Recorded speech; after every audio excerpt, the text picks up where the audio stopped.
website. And again, it will just make the next hour or so a little bit more interactive and engaging. So I do encourage for you to do that. And then the last thing is at any time you can communicate with the organizers, so such as myself or Teddy later on, or whoever who is in here, and you can definitely communicate to us using the chat box below. Questions are definitely highly encouraged. However, in the essence of time, we will save those towards the end of the presentation. So then I will turn over to Dr. Teddy Lam, who is also my co-organizer for this event, and he will talk a little bit briefly about what you can expect. Okay. Hey, thank you, Celeste. Thank you, Celeste. So this is Teddy, also from the School of Pharmacy, CHK. So very happy to have all of you here today. So this webinar is entitled Pharmacogenomics from Science to Practice. As you may all know, pharmacogenomics, or people say PGX, is increasingly becoming an important consideration in drug and dose selection. The objective of this talk is to provide pharmacists, as well as those working within the pharmaceutical industry, a guided introduction to the field of PGX from its birth to its current state. I hope this session will allow everyone to appreciate how advances in science translate to advances in practice. So this webinar will illustrate the potential clinical impacts of pharmacists on PGX. You will be introduced to resources that can inform clinical decision-making process with regards to PGX, as well as be alerted of some of the challenges that we have slowed the integration in PGX in practice. And I'm especially delighted that we have Professor Bani Tamras, who actually is my, we went to the same school, okay, back like 15 years ago. and also a fellow pharmacist and academician to share his insight on the PGX. So I will now turn the floor to Dr. Alan Yu from Codex Genetics Limited, who will introduce our speaker. Thank you. Thank you, Teddy. Hi, everyone, and welcome to today's webinar. I'm Alan Yu from Codex Genetics Limited. Through the use of AI and bioinformatics, Codex is providing an ecosystem of services and platforms to bring precision medicine to clinical practices. Our presenter today is Professor Bani Tamras. Dr. Bani Tamras is an associate professor in the Department of Clinical Pharmacy at the University of California, San Francisco, where he completed his PharmD and also his PhD study in pharmaceutical sciences and pharmacogenetics. His research interest is in the field of pharmacogenetics, with a patient-oriented program of PGX research and a clinical practice that utilizes genetics for therapy optimization at UCSF and beyond. If you have any questions during the presentation, please type them into the Q&A box within Zoom program. Our presenter will address them during the Q&A session. Without further ado, I will hand over to Bani. Thank you so much. Thank you so much for that introduction. I am so excited and delighted to be here and to participate in this session. And thank you for taking the time out of your Saturday afternoon to come and listen to me talk about pharmacogenetics. So I'm a scientific advisor to Codex Genetics. So this is my only disclosure in here. So these are the learning objectives that are for this particular talk. And so hopefully by the end of this talk, you'll be able to, we'll cover all of these objectives. So you'll learn about the how do genetic variations, drug-metabolizing enzymes or transporters can impact drug efficacy or response, and learn about how the effect of genetic variants on the function of enzymes or transporters can have an impact on patients. So there's some clinical value of these. Hopefully I'll present lists of medication or classes of medications that are impacted by pharmacogenetics, and you'll be able to discuss pharmacogenetic test results that are available commercially or otherwise. And then hopefully lastly, this talk will orient you to some of the online resources that are available for obtaining clinically relevant current and updated pharmacogenetic information. So before we kind of dive in, this is my first survey. Oh, it looks like people already started. So filling this. Yeah, I wanted the first question is, I wanted to know how many people are using pharmacogenetic in their practice. And so I'll spend like 20 seconds or so for you to fill this, and let's see what the numbers are. Okay.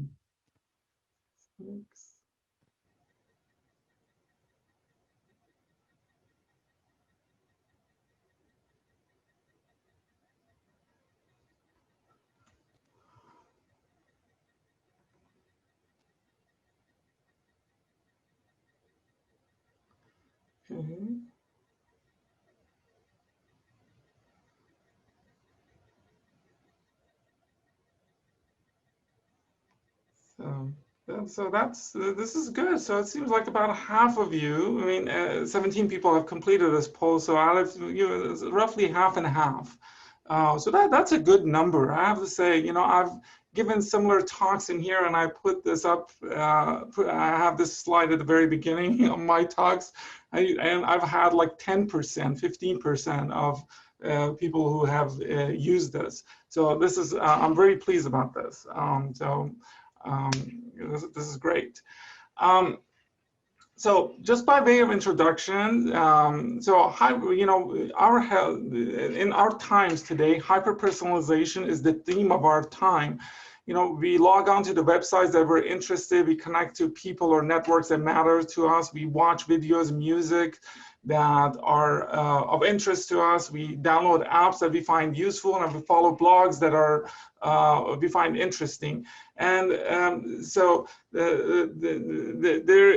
live basically in the digital era that we are able to have access to all of this information. So there's overall a grand sense of individual empowerment that's created. And what's driving this personalization is internet. And you see this, it's the driving force behind all of this, and you are seeing the effect of this in almost every sector in the industry, like from advertising, media, retail, finance, travel. And I will tell you, note the exception. So with the exception of medicine, there's a lot of personalization, but medicine is the exception. And medicine that we have been practicing for most of human history is a kind of a one-size-fits-all approach. Basically, what it is that we take the studies that have been done in a sample that's been taken from a population, and we take that information and we apply it to an individual. And we know that that is, while it works, but it's not the best. I mean, we can do better.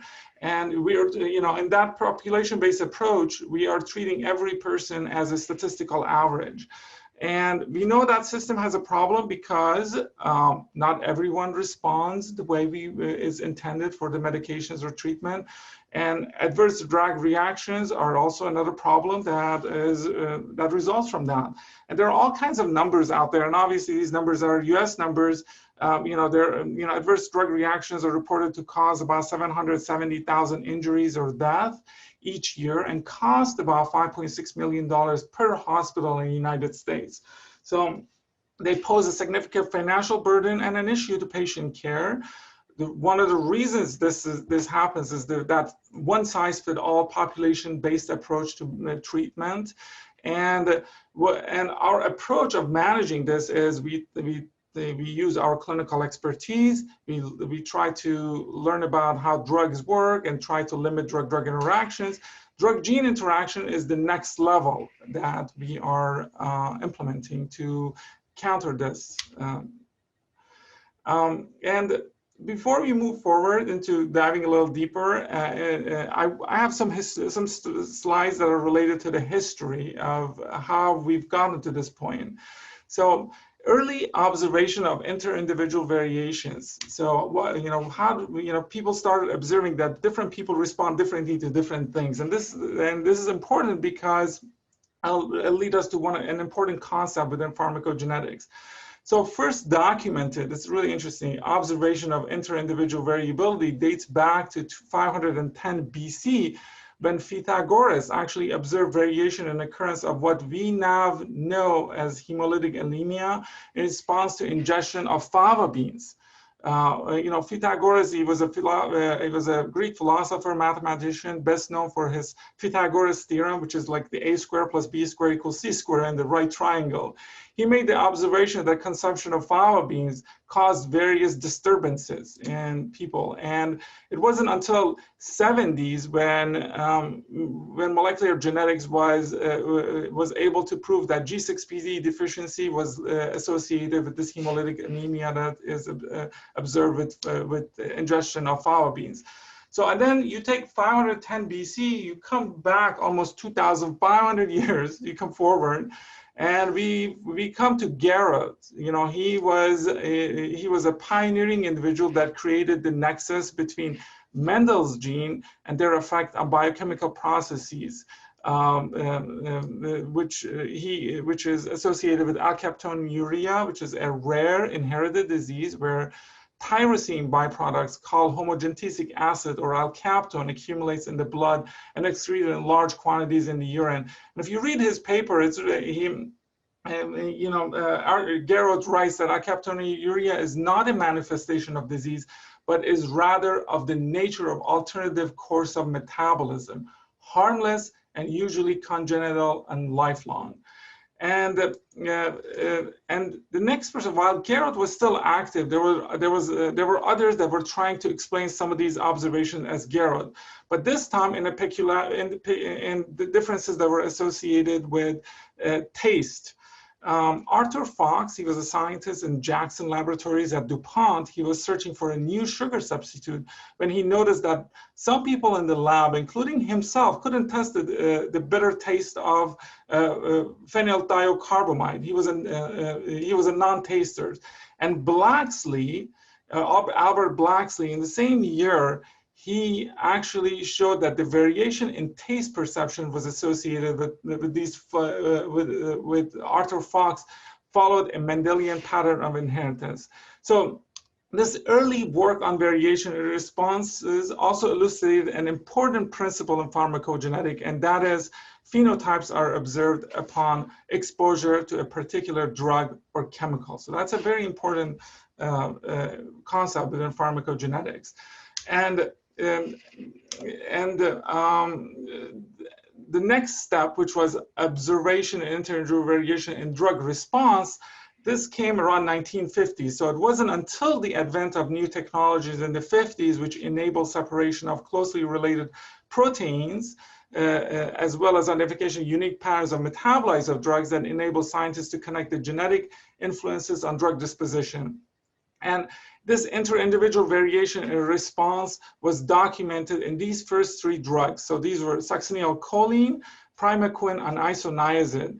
And succinylcholine, which was identified by Kaloff and Lehman in 1956, was associated variations in serum acetylcholinase choline esterase were associated with malignant hyperthermia.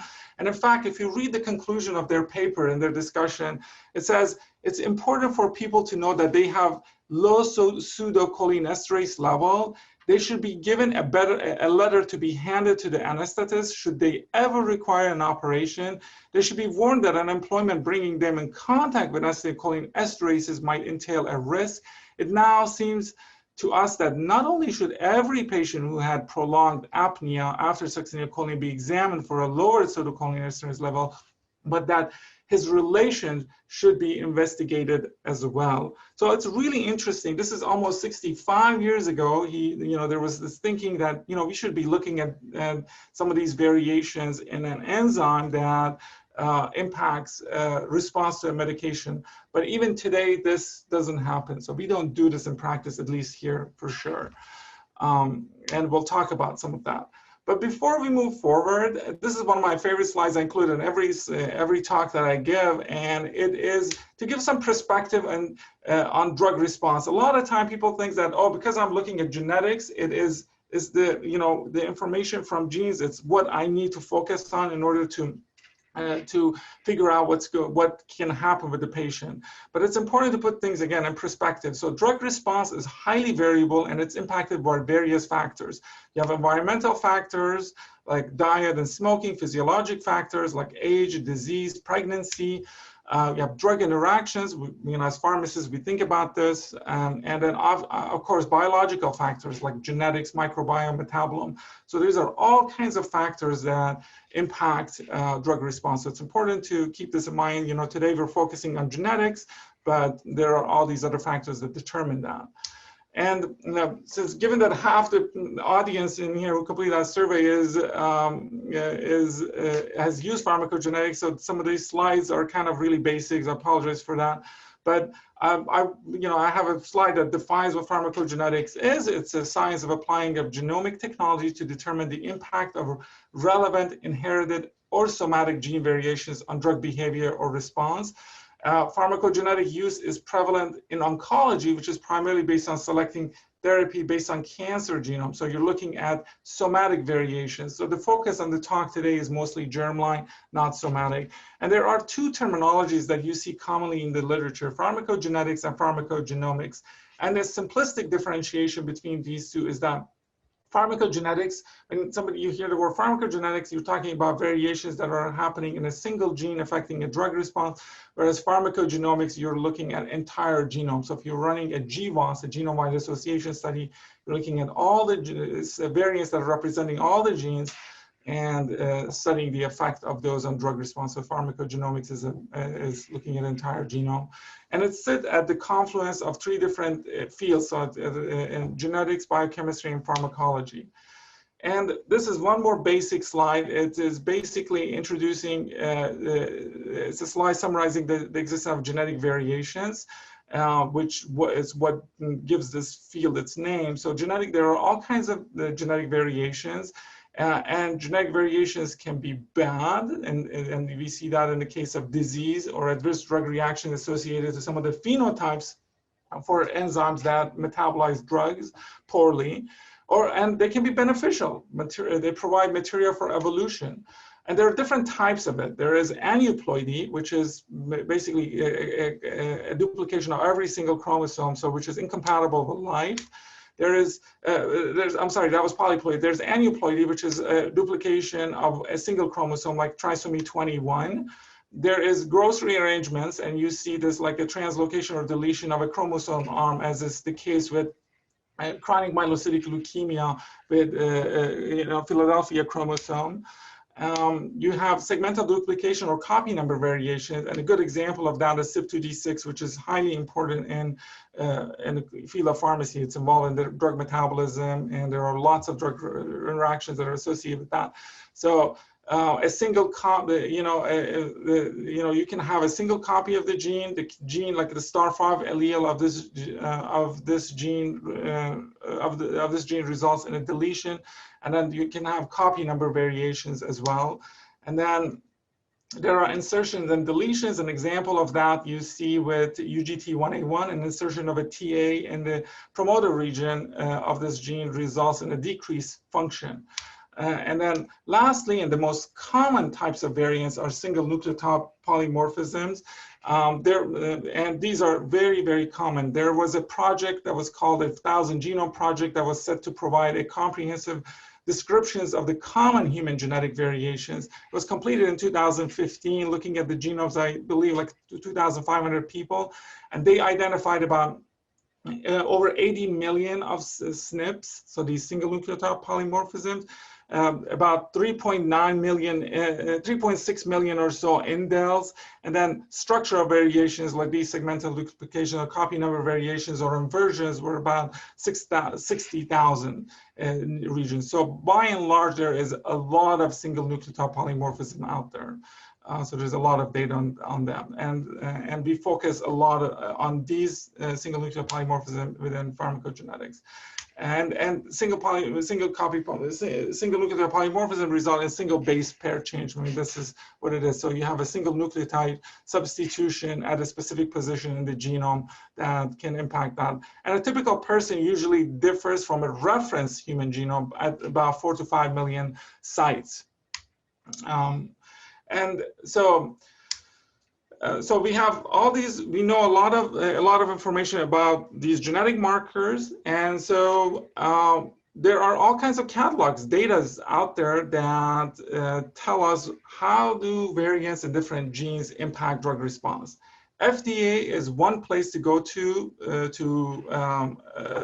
look at that information. So currently, like as of this summer, when I last looked, so there are about 262 medications that carry some type of information related to pharmacogenetic biomarker in their FDA package insert. And if you break that down, about 84 of these drugs were oncologic and 178 were non-oncologic. And so the reason I'm giving these numbers is I want my audience to appreciate that there's a lot of information out there on these drug-gene interactions. And so you have the FDA package insert, and then you have expert groups. There's the European groups that they come up with, they establish guidelines after reviewing the literature. And there's the American group, which is the CPIC, Clinical Pharmacogenetic Implementation Consortia. And then Canadians have established a network as well, and they have some drugs that they've listed. But I'll focus today on FDA and CPIC, the Clinical Pharmacogenetic Implementation Consortia. And CPIC has different levels. They use different levels to categorize the evidence and the recommendations. And level A drug, which is the highest level, where they said for genetic information, should be used for for guiding treatment. They have about 53 drugs that fit in that particular categories. But one of the challenges is that, and it's important to realize, is that there are discrepancies between CPIC recommendations and what is in the package insert.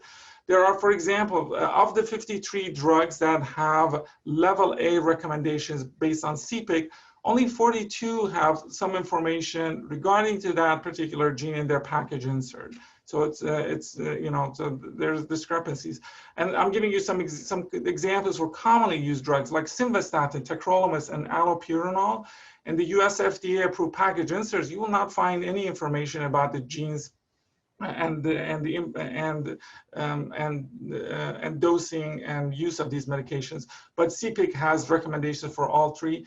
And then on top of that, like for example, clopidogrel, the package insert and CPIC, they have information about using genetics to dose them, but package insert has no actionable recommendations for individuals that have CYP2C19, who are CYP2C19 intermediate metabolizer. So as a clinician, it's kind of confusing, if you're looking at package insert, it doesn't give you any recommendations for somebody if you have a patient that's intermediate metabolizer, whereas CPIC does. And so clinicians are often confused. So what do I do? How do I make a decision? So that's always a challenge. And this particular slide, I made this because I took those 262 drugs, and I keep updating it. At least once a year, I go through these and I update it, and it basically gives you a breakdown of these 262 medications that I mentioned based on therapeutic areas. And I hope you appreciate that, pretty much all these, there's a drug in at least an area that you're interested in, for which there is some type of a biomarker in the package insert that you can use to help better dose the medications. And the number in parentheses are the same numbers that I had that I put together about 3 years ago. So it tells you, like, in 3 years how these numbers have changed. So 3 years ago, for example, there were 43 genes that were associated with some type of a drug in the package insert, but now we're up to 65, and the numbers for each one of these categories has increased for therapeutic areas. So psychiatry, for example, right now there are 31 medications that have some type of a reference, whereas before there used to be 24. So there's an increase in these numbers. And to my knowledge, these are the only 11 medications that FDA recommends or requires genetic testing prior to initiation. So the first drug is like eloglostatic, is used in Gaucher disease, pemazide in anti-psych. Then you have Huntington disease, abacavir for HIV, anticonvulsant carbamazepine. For carbamazepine, I put a star in there because there in the package insert, it says patients with ancestry in genetically at-risk population should be screened for presence of HLA. So not if you know your patient is in an ancestral group that HLA variant is not common in there, you do not need to test the patient prior to initiating carbamazepine. So this is the list of drugs. And then, as I mentioned, CPIC has 4 different levels. There's level A, B, C, and D. So level A says genetic info should be used for prescribing. Level B says genetic info could be used for prescribing because alternatives are available and they are as effective and as safe as the drug that you're thinking about. Level C, it says varying level of evidence exists, but no prescribing actions are recommended. And level D, it is varying level of evidence exists, clinical action is unclear. But bottom line is, if you look at the CPIC list, and you can access it by, this is the link in the bottom right, I have it. If you have a drug that is in level A or B, basically there's prescribing action, there's some type of prescribing action that's recommended, and there are potentially alternative therapies or dosing are highly likely to be effective based on the genetics. So if you're using this, if you're looking at a patient and you have a list like this handy, it's a good place to start.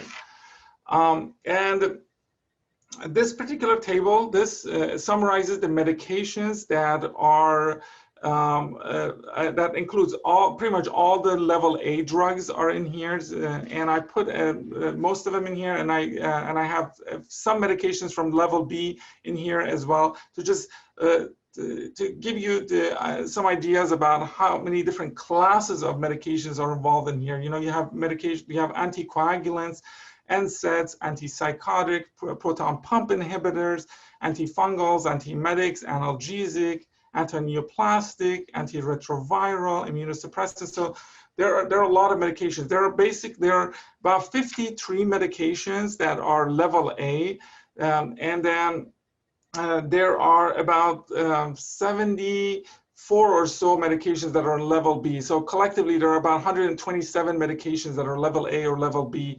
category based on CPIC. And so those are all actionable. And most of those 127 meds go through one of these 15 genes. So these are, when there's a panel that's being genotyped, you know, these are some of the genes that we're looking at. And this information is what's being extracted from the genome in order to help, dose that. And incidentally, so at UCSF, the panel that I've worked on, I've CLIA validated, includes all of these genes in it. So that's, so I'm telling you, there's lots of information out there, all kinds of good stuff, but why aren't we using it as often as we would like, at least I would like? And well, FDA, let's talk about that. So FDA started incorporating pharmacogenetic information in the package insert in 2007. And the Human Genome Project was completed in 2003. So what's the delay? You know, the general public, expectation or perception is that genomic medicine would have been here a lot sooner. But even here in the United States, pharmacogenetic is limited primarily to large academic centers. So I've listed some in here, and I put a reference paper. So each one of these academic institutions have published a paper on their program. And so the last two, University of Pittsburgh, it's a new program that they have, and UCSF is us, so we have a new program as well. So there are many challenges, and some of these may not apply to challenges that you may be facing, but they're certainly important.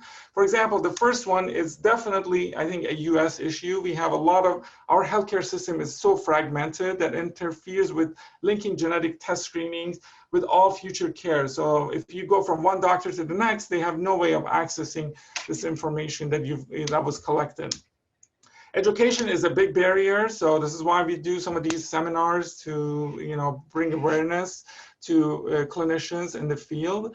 Limited number of established guidelines. So people always find that a challenge, especially not only limited number, but if you're looking at FDA packages, so you find something, and if you're looking at CPIC, you find something else. Clinicians have issues with that, and rightly so. People question the validity of the tests because most of them, they're not FDA approved. When people want to see, okay, a test that is FDA approved. The other issue is that our healthcare system is mostly emphasizes tackling problems after they happen. So you give a drug to a patient, they experience a side effect, and then we want to take action. So there's insufficient emphasis on prevention. Lack of cost effectiveness data, that's a barrier. Payer restriction, again, in the United States, insurers, a lot of times they don't want to pay for these tests. And turnaround times on these tests takes time. So if you have a patient in front of you, do you want to start them, let's say on clopidogrel, you put a stent in the patient, and you want to have that information, use genetics to decide whether you want to start this patient on clopidogrel or ticagrelor, it might take you 2 weeks to get that results, and that's a long time. And there's limited clinical utility data that's often cited, and then bioinformatic challenges. How do you get this information, even if you genotype it, how do you get that to the clinic and present it to the physician in a way that is easily usable? And so since I mentioned clinical utility, I wanted to touch base on the levels of evidence that we use in order to implement these genetic tests. One is analytic validity. So basically, the focus in here is that when you're talking about analytic validity, is that how accurately and reliably does a test report the presence or absence of a particular genetic variant. And analytic validity is usually in here certified by clinical laboratory implementation, improvement amendment, or CLIA certification. Which is necessary to show that a test is analytically valid, meaning that you can measure whatever SNP variant that you're interested in. Clinical validity is that how consistently and accurately does a genetic variant predict the outcome of interest. Like, for example, if you're using simvastatin, how likely is it if you look at SLCO1B1 and you can predict myopathy? So that's clinical validity. Then you come to clinical utility. Okay, so if I can get my hands on this kind of information, how will it impact patient outcome? How much does it cost? What are the costs that are associated? So a lot of times we have analytic validity, clinical validity, but the clinical utility data for a lot of these pharmacogenetic tests is missing. There's probably a handful of studies that have been done looking at clinical utility. Most of the time we know clinical validity information. So it's important to look at that. And then obviously there are ethical and social implications that are associated with this as well. And so my goal of presenting all those levels of evidence is that to bring to your attention the fact that developers of genetic tests, academic or consumers, and there are lots of these companies out there, do not have to provide evidence in support of clinical validity and clinical utility. All these laboratories, they all have to meet the CLIA requirements, which is demonstrating analytic validity. And what that means is basically a lab must verify at least twice a year that they're accurately testing the variants that they are interested in, okay? So that becomes an issue sometimes because let's look at, for example, I'm using the CYP2C19. This particular gene is involved in metabolism of several drugs. And the one that we commonly think about is clopidogrel. And there are different alleles of this gene. There's like star 1, 2, 3, 4, 5, 6, 7, 8, 17, and there are many more. And for these variants, the relative frequency of these is different across different populations, but and the functional effects are different as well. But this particular in purple in here in this table, I've just put I've looked at 8 different labs here in the United States that do this kind of CYP2C19 genotyping. And you can see that some of these labs, they don't, they don't all look at all these variants that I've listed in here. And it makes sense, you don't have to test all of them because some of them are just not common, like star 4B, it's just not common. But like, for example, lab 1 is not looking at star 17, and that particular variant is not in there. So lab 2, 3, 4, 5, they look at same set of variants. Lab 6 and 7, they say their tests are proprietary. You don't know what they're testing. And lab 8 looks at star 2, 3, 17, but in addition to that, it's looking at star 4 and star 8. And so that brings another challenge, because there are no set standards that a lab should abide by when they're doing a CYP2C19 testing. So you're just using your clinical judgment to decide, okay, I'm going to look at these particular variants, and that is fine. I mean, but you as a user of that, you should learn, you should pay attention what kind of variants they're testing, what kind of a population represent my patient, and how common are some of these variants in that population. So these are like important homework that is important to do. I was talking about evidence, and this is also something that I always like to discuss with clinicians. So we talk about for pharmacogenetics. So what is the evidence threshold for translational pharmacogenetics? A lot of time you hear from a clinician who says, I want to see randomized clinical trial that says if I use genetics, I will have it will improve the benefit that I'm seeing. But proof through randomized clinical trial for pharmacogenetics faces a lot of challenges that are costly, and more importantly, these rare variant sampling. And it may not be necessary, like this. And for example, cardiologists, that I've worked with in here at UCSF, they're not interested in CYP2C19 genotyping for dosing of clopidogrel, because American College of Cardiology, American Heart Association, despite the available evidence, they still recommend against pharmacogenetic testing pending randomized clinical trials that show the benefits of it. There have been recent trials that show that these tests are not inferior, and in fact, CYP2C19 genotyping can, the arm of the group patients that were genotyped based on CYP2C19 and dosed based on genetics, they had fewer adverse effects than individuals that were used standard dosing. But we still, hopefully these guidelines will change, but that proof that is insisted upon based on randomized clinical trial is, it sets a barrier, and it causes this genetic exceptionalism that we often hear about. And we know, as at least pharmacists, that, like, for example, we use creatinine clearance to help dose medications, but there was no randomized clinical trial that shows dosing based on randomized creatinine clearance will result in different outcome. So I think it's important to have an acceptable threshold for adopting pharmacogenetic testing that's scientifically rigorous, but it's not limited to randomized clinical trial. So observational studies should be okay. I think enrichment studies are fine.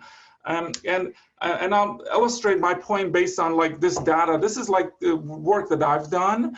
And what I'm showing you in here, for example, is for simvastatin. Simvastatin, the CPIC guidelines are based on star 5 and star 15 alleles of this gene. And I'm showing you in here is that there are other variants of this particular gene for which you know that the function of this transporter is completely diminished, like this FS or star 14 variants or the R57Q.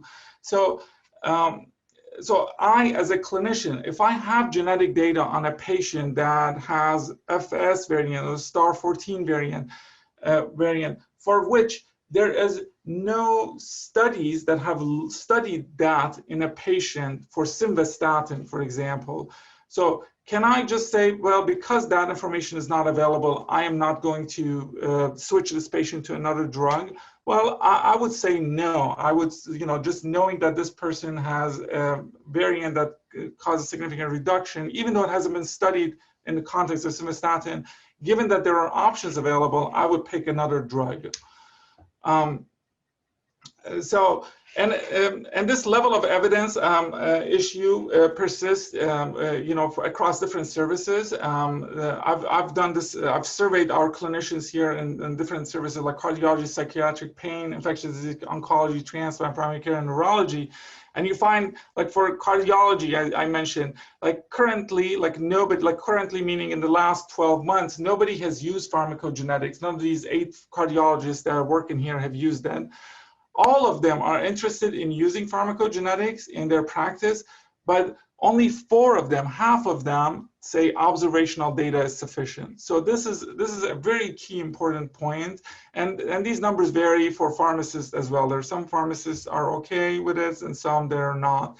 But that's okay. There's nothing wrong with that. But it's important to understand what some of these barriers are, and it's important if you're thinking about using these tests in your clinics and such, it's important to have these discussions of what is the level of evidence. So integrating pharmacogenetic into your practice. So some of the questions to kind of think about is what are the available resources to guide drug-gene interaction. I'll talk a little more about that. I've kind of touched on them. But I'll talk more about them. Learning about the genotyping assay. So what is, if you're working with a lab, what kind of genes they're looking at? What are the SNPs that are being interrogated? Are there SNPs that are missing? And how common are some of these alleles? And how are these alleles determined in the population, in the patients that you're serving? And so learning about your gene. So there's a resource that you can go to, it's called PharmGKB, and this is like for this for this gene called CYP3A5. I'm using this as an example. I'm going to illustrate 2 things. So one is it's really good and easy resource to go to and learn about the gene that you're kind of interested in for a drug that you're using, to learn more about that gene. And the other point is that when you're looking at these star alleles that are on the left, star 1, star 2, star 3, star 4, these are referring to what's called haplotypes, meaning that all of these different, like for the normal alleles, which is the star 1, all of these SNPs have to be genotyped in order to determine that this person is a star 1.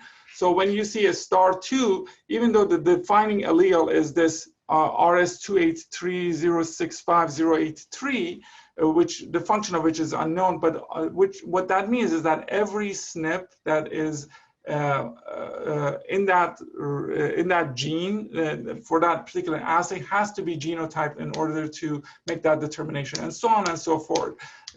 So it's important to pay attention to some of these details. And so, for example, most of the assays that I'm aware of primarily look at star 3, star 6, and star 7. Those are, again, the more common ones that are being genotyped. And the CPIC guidelines are focused on star 3 and star 6 and star 7 and star 1 alleles. But there are other variants that are in there, but some of the functionality is not known for these particular variants. And it's also important to note that these frequencies that are listed in this table are different across different populations. And some are more common and some are not. And so next, I am using a case as an example to guide our discussion. So let's assume we have a patient, it's a fictitious patient, AR is a 62-year-old Caucasian female, presents to the hypertension ambulatory care clinic for her annual checkup. She's had hypertension for 3 years, diabetes type 2 for 5. She's currently on propranolol, hydrochlorothiazide, and metformin. And the labs today are significant for the total cholesterol being at 269, HDL 41, and LDL is 170. And the numbers in parentheses represent the same test that was done a year ago. So you can see that all of these numbers have gone up. So looking at that, you say, okay, this patient is a diabetic patient, LDL is less than 190, so they should be on a moderate intensity statin dose. So use the clinician prescribes simvastatin 40 milligrams orally daily. So So for this patient, AR, she shares with you that her daughter had asked her to complete a genetic test using a commercial company. She doesn't know which one. So she stated that she's more than happy to share the results with you if it'll help with selecting the best therapy for her mother. So she hands you a printed summary of that result. So you look at these results, and these are like what these reports look like, and you see that, oh, for this person's simvastatin, it's kind of highlighted in red. And it says, okay, the gene is SLC01B1, and then you can go to the next table, and you can see it says SLC01B1. This patient has their genotype. They have the star5 alleles, so they're homozygous for that, and that results in a poor function. Okay, so now how can you optimize her care based on this added additional information? Well, the report can give you more. Some of these reports give you more information. Like, for example, simvastatin, if you read it, some more about it, it says SLC01B1 has been found to in the liver cells, and tells you some background about that. What does that mean? It says the predicted activity of SLC01B1 is low. So genetic testing indicates that you may be at higher risk of myopathy for simvastatin doses that are greater than 20 milligrams. And the next step, it says prescribe a lower dose or monitor the patient's creatine kinase, because this particular variant, as you know, it's associated with higher risk of myopathy. So, but that's what the report says, but you can do your own homework. So where do you start? So you have this genetic information. You can, these are the different resources that you can go to. So you can go to PharmGKB, and there's to learn about this. You can go to the table of pharmacogenetic associations from FDA to find out about that. Package insert, you can look in there. Lexicom or Micromedics, these are the different databases that we have access to for drug information. So, so this is one slider on PharmGKB, which is a comprehensive resource that curates knowledge about the impact of genetic variation on drug response for clinicians. This was created because one of the barriers to implementation of pharmacogenetic testing in the clinic is the difficulty in translating genetic laboratory tests into actionable prescribing data. So this is why this particular resource was created. There are lots of clinical guidelines. Look at that. You see 161 clinical guidelines. There's all kinds of annotations for drug labels, 780 in there. There are all kinds of clinical annotations as well. There are like over 4,000 in that particular in there. But so you have all these resources. You look at these different resources for simvastatin information. So you open package insert, the US FDA package insert, and there is no recommendations, okay? If you look at CPIC, it says prescribe a lower dose or consider an alternative statin. And so that, okay, so that's something. So it's giving you some direction. Lexicom says due to increased risk of myopathy, consider a lower dose for patient. And it gives you a SNP. It says RS4149056 CC or CT genotype. So a clinician needs to make the connection that this particular RS refers to that star5 allele. If you look at the FDA PGX table that I alluded you to, they say it says 521 TC or 521 CC, and they give you that, you know, this is associated with myopathy. But again, the clinician needs to make that association that these 521 TC or 520 CC, you're talking about those star5 alleles. So which is kind of, it doesn't make it that easy. And then microbetics, if you look at that, there is no mention of pharmacogenetic for simvastatin. If you dive a little deeper, you'll find, Vanderbilt, for example, has a decision tree that helps people make a dose recommendation based on that. And for 40 milligrams for an individual that is a CC, which is what this person is, if you come down this dosing diagrams, it says to start the patient at 20 milligrams of simvastatin or pick an alternative statin. And the reason for some of this is that these particular variations in this particular 521 TC allele is associated with different risk of myopathy. So these are odds ratio for somebody that has one copy of the C is around 4.5, so the risk goes up 4.5 fold, and someone that has two copies, the risk goes up 16 fold. So it's really high. So our patient is in that particular category. And this particular table, it's a good homework to do. It is looking at positive and negative predictive value for a test, and using data that's already been published. So if you look at positive predictive value for a patient that has CC variants for that variant, which is our patient, the positive predictive value of testing is 57%. That means somebody that has that variant, there's 57% chance that they will develop myopathy. And the negative predictive value, it is 84%. So ideally, you want a test that has a positive predictive value of 100% and negative predictive value of 100% as well. So you want to know who will develop the effect that you don't want them to have, and then who is not going to develop that effect. And then knowing that different statins are impacted differently by this particular variant is also helpful. So if you're picking an alternative, you can, you see like atorvastatin is impacted more than rosuvastatin. So picking a rosuvastatin seems like a good option. So for now, we're going back to the patient AR. So we can change the statin to 20 milligrams at bedtime, or just go to rosuvastatin 20 at bedtime and just call it a day. So this is the impact that we've made on this particular patient. So in summary, there exists a large and growing body of knowledge that's associated with pharmacogenetics. There are technological advances in DNA sequencing and genotyping that drive this pharmacogenetic demand. There are good pharmacogenetic resources that can help you in your practice. There are challenges to wide use of pharmacogenetics. Pharmacists are greatly, I believe, positioned to be the drivers of clinical pharmacogenetics, and ultimately sound clinical judgment is critically important in assessing the risks associated with use of pharmacogenetic information to tailor pharmacotherapy regimens for individual patient. And what I'm trying to say in there is that it's not just genetic, it's important to look at all these other factors to make the best recommendations. And I'll leave you last with this final thought.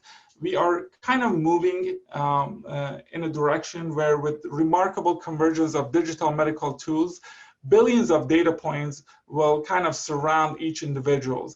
And I'm talking about genetics, genome, but there are proteomics, there are epigenetics, there's interactome, metabolome. These are all kinds of omics that are out there: exposome, lipidome, metabolome, microbiome, transcriptome. And Eric Topol, he's a physician, clinician scientist at Scripps, refers to all of this individualome, to this term individualome. So this is where the N of one becomes so important. I'm usually, when I look at this, I feel so small. I spend so much energy focusing on that genome, but there are so many other things that can impact the response that we're seeing. And that's kind of the end of the talk. So before I have like a few questions that I thought we could go together. They're pretty much the same questions as you complete for your CE. Sorry, I know this is jumping. Why is this jumping? Okay, this is it. Oh, it says, which of the following is true about pharmacogenetics? We can kind of do that. It started in 2003 after completion of the human genome. It refers to the effect of single gene to a single drug. It is not making any progress in improving patient care. It can be included in personalized medicine approach to improve patient care, and none of the above. Okay, yeah, D is the correct answer here, definitely, yes, all right. So next question, what is a genotype? I'm sorry, I don't know why there are some answers in here, but what is a genotype? This is like really basic. Is it the genetic makeup of an individual?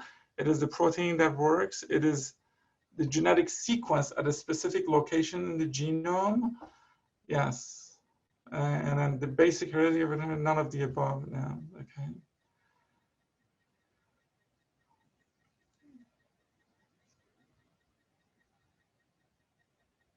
So I see A and C. Yeah, you're close. C is the right answer. So it's the genetic sequence at a specific location in the genome. That's the genotype.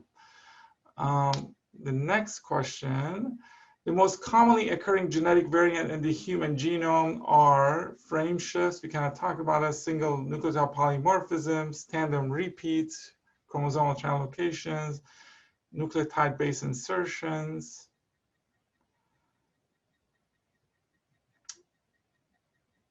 So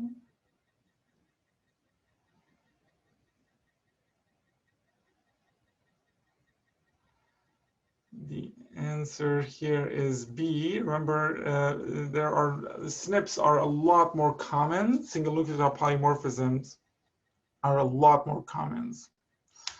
And then, let's see, what is it? So genetic variation in which of the following genes are known to impact clopidogrel response? Let's see.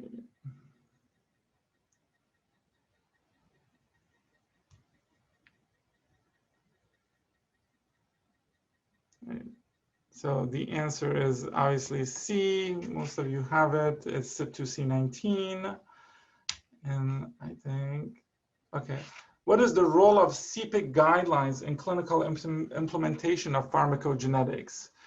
So to serve as a PGX research-based tool, to help clinicians in understanding how pharmacogenetic test results should be used to optimize medication treatment. And next one is C, is to help clinicians with deciding which test to order, to require clinicians to order tests for drugs with PGX information, or none of the above. And give you a minute. So B is the right answer in here. Yes, it is to help clinicians understanding how pharmacogenetic test results should be used to optimize medication treatment. And let's see, do I have more? Okay, yeah, how can you integrate pharmacogenetic information into your clinical practice? So A says, become proficient in utilizing pharmacogenetic information in medication therapy, refer patients for drug therapy, identify medications that are at high risk for side effects, identify patients who are not adherent to treatment. So I see A and C. So I'd say the best answer is A, because you can have medications that have side effects, but for which there are no genetic information. So in order to integrate it, it's important to become proficient in utilizing pharmacogenetic information that's already available. And this one, which of the following is a reliable resource for clinical pharmacogenetic information? A lot of students say Google, but hopefully, hopefully, yes, there you go. There's FDA package insert, CPIC, genome, UCSC, this is University of California, Santa Cruz, genome browser. So it is, so the right answer is definitely B and C are the two good resources, reliable resources to use clinically. Absolutely. And I think with that, we get to the last slide. So that's the QR code and then the bit.ly link for you to complete the questions and submit them to get your CE credit. So I'm at the end. Thank you so much for listening, and I'll take any questions that you may have. Thank you, Barney. For the interest of time, we can take maybe 1 or 2 questions. And sorry for the technical challenges that we had previously. We will try to edit out the slides and then send you guys a recording after the meeting. So the first question is from Edwin Chen Ho Yin. How would pharmacogenetics be applied to neonatal conditions? Would determining pharmacogenome of the patients be one way to go? Well, if there are medications that are going to be used in a neonate, absolutely. If there is data and evidence supporting the use of pharmacogenetic in a neonate, absolutely we can do that. In fact, we do prenatal screenings, and even after they're born, we have a project in here where we're sequencing newborn babies. And we are trying to extract all the genetic information, all the pharmacogenes that are possible from the exome sequences. and to have that data in case that's necessary. So if there's data that's available for any drug, you should definitely be thinking about it. But neonates are kind of challenging because you may not find that kind of information that's available. However, if there are alternative drugs that are equally effective and safe to use for a neonate, it's probably an option. So that will be a good use of that information. Thank you. The second question is about the implementation of CYP2C19 for copitical. Is there any barriers for implementing the PGX test for copitical? I think you mentioned during the talk. Is the prospective RCT necessary for implementing the PGX? Yeah, so it depends on a clinician. I think some clinicians want to see cardiologists just by nature. They want to see these randomized clinical trials that show some treatment is effective, and so that information is not available. Well, I mean, there are some new studies that are showing they're non-inferiority. They're like non-inferiority trials that have been done that show that genetics is not inferior to standard treatment in terms of clinical outcome, but genetic patients that were genotyped and based on genetic decision was made to select the anticoagulant or antiplatelet, they had reduced risk of bleeding in them. So the barrier has been that, but there's some evidence that shows at least it's not inferior. And some clinicians, based on available evidence, based on these guidelines, you have to remember these CPIC guidelines that were put out there, the cardiologists were involved in writing those. So we have these guidelines that are out there, FDA has it in the package insert, but all of that was based on observational studies primarily. And so some take issue with that. Thank you. So to respect everyone's time, I think any more questions can email to Bani directly. Yeah, please send me an email anytime. Yeah. And then for Celeste and Teddy, is there anything else you want to cover before I wrap up? I think that's pretty much it. I hope you guys, for those pharmacists who are in the audience, I hope you guys can see how much potential we have in impacting future patients' care. And again, as a reminder, please fill out the QR code link for us to document your CE credits.